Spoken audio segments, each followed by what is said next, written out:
तुम्हाला काय वाटतं? गोष्ट विषारी सापाची चालली आहे, गोष्ट माणसाची चालली आहे. साप खाली जात असताना तुम्ही बघताय तो त्याच्या घरी जातोय.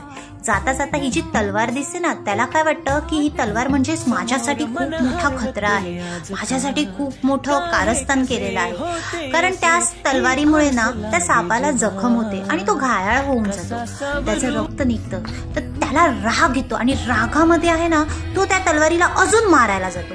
त्याला असं वाटतं की हिने मला मारलंय ना, आता मी पण हिला मारणार.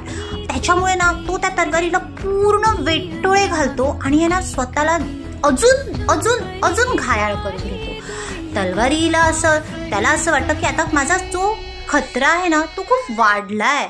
आता मला आहे ना साप आहे, मी कसं सोडू ना, मी नाही सोडून चालणार, मी त्याला मारणार. आणि त्या मारणारच्या चक्करमध्ये ना तो त्याला तलवारीला पूर्ण वेटोळे घालतो आणि आहे ना स्वतःला अजून घायाळ करतो आणि नंतरला जाऊन ना तो मरून जातो.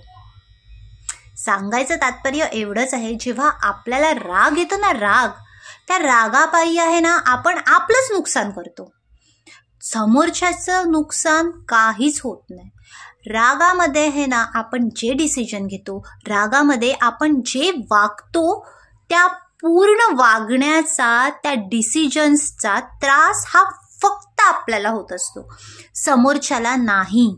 कारण आपण रागात असतो, आपण समोरच्याला जिद्दीने हरवायला जातो, पण नुकसान आपलंच आहे, त्याचं नाही आहे. आणि हेच विचार जर तुम्ही शांतीने करतील, गोष्ट संपल्यानंतर करतील, तर चित्र काही वेगळं असेल.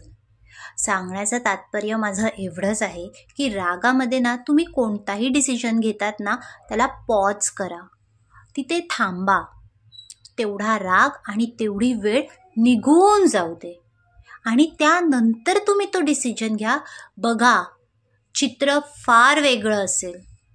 जर सापाने त्या आरीला जर नसतं काही केलं, काही न करता जर तो तिथून पुढे निघून गेला असता, तर आज तो जिवंत असता.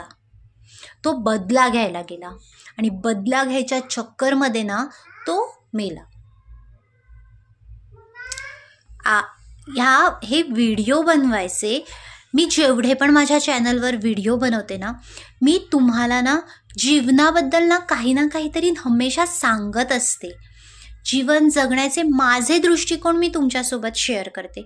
मला असं वाटतं की तुमचं आयुष्यसुद्धा ना काहीतरी चांगल्या वळणावर जावं. कारण जर तुम्हाला माहीत असेल तर खूप चांगली गोष्ट आहे, आत्तापर्यंत तुमचं रागामध्ये काही नुकसान झालं नसेल तर ही खूप चांगली गोष्ट आहे. पण मला एवढंच वाटतं की कोणाचंही रागात घेतलेल्या डिसिजन्समुळे कधीच नुकसान होऊ नये, त्यासाठीच हा व्हिडिओ बनवला आहे. तुम्हाला आवडत असेल तर तुम्ही तुमच्या ज्या लोकांना खूप राग येतो का, त्या लोकांना शेअर करा, म्हणजे त्यांना थोडं तरी समजेल. हां, बाय.